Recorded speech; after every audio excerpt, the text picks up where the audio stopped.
Alhamdulillah, alhamdulillahi rabbil alamin, wa bihi nasta'in ala umuri dunya waddin. Wassalatu wassalamu ala asyrafil anbiya wal mursalin. Nabiyyina Muhammadin sallallahu alaihi wasallam wa ala alihi wa ashabihi wattabi'ina wa man tabi'ahum bi ihsanin ila yaumiddin. Asyhadu an la ilaha illallah wahdahu la syarikalah al-malikul haqqul mubin. Wa asyhadu anna sayyidana Muhammadan abduhu wa rasuluh sadiqul wa'dil amin. Amma ba'du, faya ayyuhal hadirun, ittaqullah haqqa tuqatih wa la tamutunna illa wa antum muslimun. Faqala Allah Ta'ala wa likulli wijhatun huwa muwalliha fastabiqul khairat aynama takunu ya'ti bikumullahu jami'a innallaha ala kulli syai'in qadir. Hadirin salat Jumat yang dirahmati Allah Subhanahu wa taala. Hidup adalah kompetensi, bukan hanya untuk menjadi yang terbaik, tetapi juga berkompetensi untuk meraih cita-cita yang diinginkan. Namun sayangnya banyak orang yang terjebak pada kompetensi semu yang hanya memperturutkan hawa nafsu duniawi dan jauh dari tujuan ukhrawi. Kompetensi usaha pekerjaan, kompetensi harta kekayaan, kompetensi jabatan dan kedudukan, serta kompetensi lainnya yang semuanya bak fata morgana, indah menggoda, tetapi sesungguhnya semu belaka. Itulah kompetensi yang menipu diri sendiri. Bahkan hal yang sangat memilukan pun sering terjadi dalam kompetensi jenis ini, seperti suudzon atau buruk sangka, bukan hanya kepada manusia tetapi juga kepada Allah Subhanahu wa taala. Lebih parah lagi jika rasa iri, dengki dan ria ikut bermain dalam kompetensi tersebut. Lalu bagaimanakah selayaknya kompetensi dalam kebaikan menurut ajaran Islam? Allah Subhanahu wa taala telah memberikan pengarahan dengan jelas, bahkan penekanan kepada orang-orang beriman untuk berkompetensi dalam kebaikan. Sebagaimana firman-Nya dalam Al-Qur'anul Karim. Wa anzalna ilaikal kitaba bil haqqi musaddiqan lima baina yadayhi minal kitabi wa muhaiminan alaihi fahkum bainahum bima anzalallah wa la tattabi' ahwa'ahum amma ja'aka minal haqq likullin ja'alna minkum syir'aw wa minhaja walau sya'allahu la'allakum ummatan wahidah walakin liyabluwakum fima atakum fastabiqul khairat ilallahi marji'ukum jami'a fayunabbi'ukum bima kuntum fihi takhtalifun. Dan kami telah turunkan kepadamu Al-Quran dengan membawa kebenaran, membenarkan apa yang sebelumnya, yaitu kitab-kitab yang diturunkan sebelumnya, dan batu ujian terhadap kitab-kitab yang lain itu. Maka putuskanlah perkara mereka menurut apa yang Allah turunkan, dan janganlah kamu mengikuti hawa nafsu mereka dengan meninggalkan kebenaran yang telah datang kepadamu. Untuk tiap-tiap umat di antara kamu kami berikan aturan dan jalan yang terang.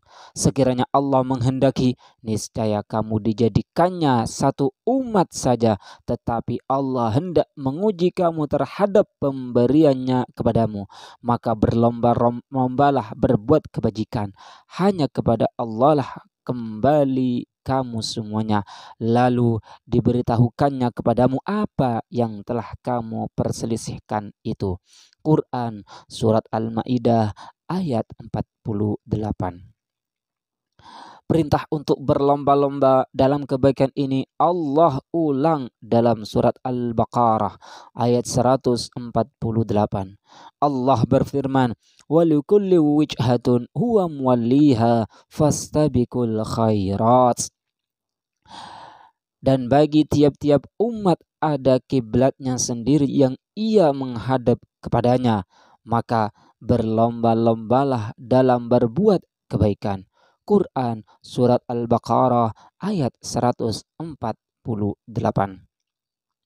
Allah juga memuji orang-orang yang bersegera dalam melakukan kebaikan, sebagaimana firman-Nya dalam surat Al-Mu'minun ayat 61. Ulaika yusari'una fil khairat wa hum laha sabiqun. Mereka itu bersegera untuk mendapat kebaikan-kebaikan, dan merekalah orang-orang yang segera memperolehnya. Quran Surat Mu'minun ayat 61. Maka berlomba-lombalah kita untuk menggapai akhirat, bukan berlomba-lomba untuk hal-hal duniawi. Allah memerintahkan kepada kita untuk berlomba-lomba dan saling mengalahkan satu sama lain dalam amal kebaikan. Saling mengalahkan untuk mendapatkan tempat dan derajat yang tinggi di surga. Karena seorang mukmin yang pintar tidak hanya ingin tempat yang rendah di surga. Seorang muslim yang pintar ingin mengalahkan muslim-muslim lainnya dan memasuki al-firdausul a'la atau surga firdaus yang tertinggi.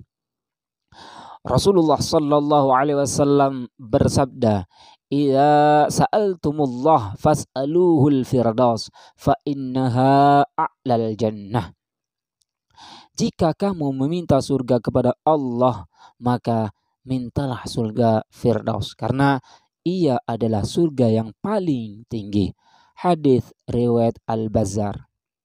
Karena inilah kualitas orang-orang beriman, mereka selalu berlomba satu sama lain demi kebaikan. Hadirin salat Jumat yang dirahmati Allah Subhanahu wa taala. Sebagaimana para sahabat Nabi yang semua berkiprah dan mempunyai peran di masyarakat, seorang muslim seharusnya juga memiliki keterpanggilan untuk menolong saudaranya, memiliki jiwa dan semangat memberi manfaat kepada sesama, serta memiliki karakter nafi'un al-ghairi atau bermanfaat bagi orang lain. Karena kebaikan seseorang, salah satu indikatornya adalah kemanfaatannya bagi orang lain. Juga keterpanggilan nuraninya untuk berkontribusi menyelesaikan problem orang lain. Bahkan manusia terbaik adalah orang yang paling bermanfaat bagi orang lain. Rasulullah sallallahu alaihi wasallam bersabda, "Khairun nas anfa'uhum linnas." Sebaik-baik manusia adalah yang paling bermanfaat bagi orang lain. Hadis riwayat Ahmad, Tabrani, dan Ad-Duruqutni. Hadirin salat Jumat yang dirahmati Allah Subhanahu wa taala. Berlomba-lomba dalam kebaikan adalah sesuatu yang diperintahkan oleh Allah Subhanahu wa taala. Mereka adalah dua orang atau lebih yang saling berkompetensi untuk mendapatkan sesuatu yang dicintai. Mereka tidak ingin diungguli oleh orang lain, juga tidak ingin didahului. Kompetensi semacam ini bukan perbuatan yang tercela, bahkan kompetensi ini terpuji jika dilakukan dalam hal kebaikan. Allah Subhanahu wa taala berfirman dalam surat Al-Mutaffifin, "Innal abrara lafi na'im 'alal araiki yanzurun ta'rifu fi wujuhihim nadratan na'im yusqawna min rahiqim makhtum khitamuhu misk wa fi dzalika falyatanafasil mutanafisun."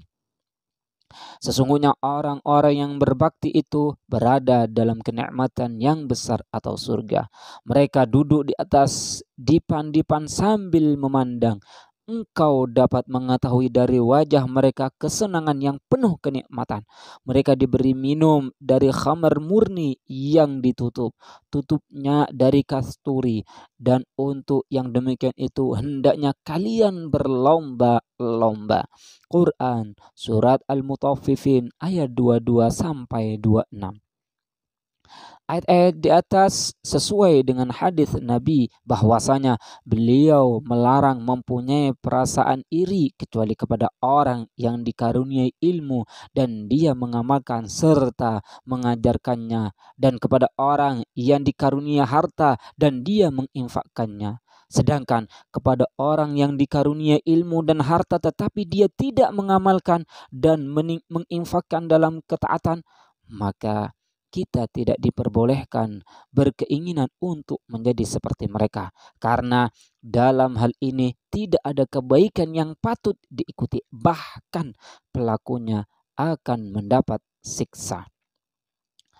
Kita bisa melihat kisah Abu Bakar radhiyallahu anhu, sahabat Nabi sallallahu alaihi wasallam, seorang yang mempunyai kedudukan yang paling mulia, yang selalu berusaha berada di barisan pertama orang-orang yang melakukan kebaikan. Hingga Nabi pun bersabda, beliau termasuk golongan orang yang dipanggil dari semua pintu surga, karena beliau selalu unggul dalam semua jenis kebaikan. An Abi Hurairah qala Rasulullah sallallahu alaihi wasallam, man anfaqa zawjaini min malih fi sabilillah du'iya min abwabil jannah, walil jannah abwab, faman kana min ahli salah du'iya min babis salah, wa man kana min ahli sadaqah du'iya min babis sadaqah, wa man kana min ahli jihad du'iya min babil jihad, wa man kana min ahli siyam du'iya min babiz rayyan. Faqala Abu Bakar, wallah ya Rasulullah, ma ala ahadin min darurah min ayyiha du'i, fahal yud'a minha kulliha ahadun ya Rasulullah? Qala na'am, wa inni arju an takuna minhum. Rawahul Bukhari wa Muslim wa Ahmad wa laflah. Dari Abu Hurairah, ia berkata, Rasulullah sallallahu alaihi wasallam bersabda, barang siapa berinfak dengan sepasang kuda atau binatang lainnya, ia akan dipanggil dari beberapa pintu surga. Surga itu mempunyai beberapa pintu. Barang siapa yang ahli salat, ia akan dipanggil dari pintu salat. Barang siapa yang ahli sedekah, ia akan dipanggil dari pintu sedekah. Barang siapa yang ahli jihad, ia akan dipanggil dari pintu jihad. Dan barang siapa yang ahli puasa, ia akan dipanggil dari pintu Ar-Rayyan. Abu Bakar bertanya, wahai Rasulullah, setiap mereka dipanggil dari pintu yang sesuai dengan amalnya, tapi adakah yang dipanggil dari setiap pintu? Rasulullah menjawab, ya, dan aku berharap engkau termasuk salah satu di antara mereka yang dipanggil di sisi pintu surga. Hadis riwayat Al-Bukhari, Muslim, dan Ahmad. Demikian juga kita bisa melihat kisah Nabi Musa yang merasa sedih karena ada nabi lain yang umatnya lebih banyak masuk surga, yaitu Nabi Muhammad sallallahu alaihi wasallam. Sebagaimana dikisahkan dalam hadis tentang Isra dan Mi'raj, ketika Rasulullah diangkat ke Sidratul Muntaha, Nabi Musa iri kepada Nabi Muhammad sallallahu alaihi wasallam karena beliau melampauinya. Nabi Musa pun tak kuasa menahan tangisnya. Kemudian Nabi Musa ditanya, apa yang membuatmu menangis? Dia menjawab, aku menangis karena ada anak Adam yang diutus setelahku, umatnya yang masuk surga lebih banyak dari umatku. Hadis riwayat Bukhari dan Muslim. Hadirin salat Jumat yang dirahmati Allah Subhanahu wa taala, maka marilah kita senantiasa berkompetensi untuk meraih kedudukan yang tinggi di sisi Allah Subhanahu wa taala dengan menjadi orang memberikan kemanfaatan sebanyak-banyaknya kepada orang lain dan dengan berbuat kebajikan sebanyak-banyaknya sesuai batas kemampuan yang kita miliki. Semoga dengan itu semua kita termasuk golongan orang yang mendapatkan surga Firdaus dan dipanggil dari semua pintu surga sebagaimana Abu Bakar As-Siddiq radhiyallahu anhu dan para sahabat-sahabat yang lain. Amin amin ya rabbal alamin. Aqulu qawli hadza wa astaghfirullah li wa lakum fastaghfiruh innahu huwal ghafurur rahim. Alhamdulillah. Alhamdulillah wa kafa wa usalli wa usallimu ala sayyidina Muhammadinil Mustafa. Asyhadu an la ilaha illallah wahdahu la syarikalah. Wa asyhadu anna sayyidana Muhammadan abduhu wa rasuluh wa ala alihi wa sahbihi syurafa amma ba'du. فيا أيها المسلمون أوصيكم ونفسي بتقوى الله العلي العظيم واعلموا أن الله أمركم بأمر عظيم أمركم بالصلاة والسلام على نبيه الكريم فقال إن الله وملائكته يصلون على النبي يا أيها الذين آمنوا صلوا عليه وسلموا تسليما اللهم صل على سيدنا محمد وعلى آل سيدنا محمد كما صليت على سيدنا إبراهيم وعلى آل سيدنا إبراهيم وبارك على سيدنا محمد وعلى آل سيدنا محمد كما باركت على سيدنا إبراهيم وعلى آل سيدنا إبراهيم في العالمين إنك حميد مجيد اللهم اغفر للمسلمين والمسلمات والمؤمنين والمؤمنات الأحياء منهم والأموات اللهم ادفع عنا البلاء والغلاء والوباء والفحشاء والمنكر والبغي والسيوف المختلفة والشدائد والمحن ما ظهر منها وما بطن من بلدنا هذا خاصة ومن بلد المسلمين عامة إنك على كل شيء قدير عباد الله إن الله يأمر بالعدل والإحسان وإيتاء ذي القربى وينهى عن الفحشاء والمنكر والبغي يعظكم لعلكم تذكرون فاذكروا الله العظيم يذكركم ولذكر الله أكبر. أقم الصلاة.